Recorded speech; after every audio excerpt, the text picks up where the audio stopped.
Praise the lord. ప్రభు అయిన యేసుక్రీస్తు నామమున మీ అందరికీ శుభములు తెలియపరుస్తున్నాను. ప్రతి ఒక్క వ్యక్తి జీవితంలో ఆశ అనేది ఉంటూ ఉంటుంది. చాలామంది ఆశపడుతూ ఉంటారు.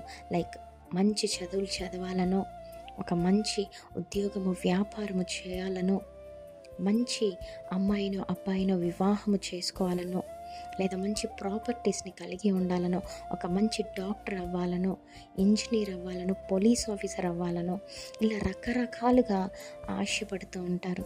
మరి ఆశపడటంలో తప్పేమి లేదు. ఒక ఉన్నతమైన స్థాయిలో ఉండాలని ఆశపడటము ఎంత మాత్రం కూడా తప్పు కాదండి.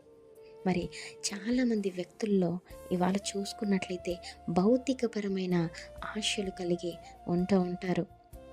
అయితే అంతకంటే ముందు ప్రతి ఒక్క క్రైస్తవుడు, ప్రతి ఒక్క దేవుని బిడ్డ ఆధ్యాత్మికమైన ఆశ కలిగి జీవించాలి. దేవునిపైన ఆశ కలిగి జీవించాలి. మరి దేవుడు చెప్పినటువంటి ఆజ్ఞలను అనుసరించి నడుచుకోవాలి. ఆయన విధించిన కట్టడల పైన మనకు ఆశ కలగాలి. మరి వాక్యానుసారమైన జీవితం జీవించటానికి ఎల్లవేళలా ఆశ కలిగి ఉండాలి. ప్రార్థించాలన్నా, వాక్యము చదవాలన్నా, దేవుణ్ణి ఎల్లవేళలా స్తుతించాలన్నా, కృతజ్ఞతలు అర్పించాలన్నా కూడా ఆశ కలిగి ఉండాలి. మరి భౌతికపరమైన ఆశలు ఎలాగైతే మీరు కలిగి ఉంటారో, అంతకంటే ఎక్కువగా ఆయన బిడ్డలమైన మనము ఆధ్యాత్మిక పరంగా కూడా ఆశ కలిగి ఉండాలండి. మరి ఎందరైతే ఆధ్యాత్మిక పరమైన ఆశలు కలిగి ఉంటారో తప్పకుండా వారి భౌతిక పరముగా కూడా దేవుడు బ్లెస్ చేస్తాడు. మరి రోజు ఈ వాగ్దానాన్ని నమ్మండి.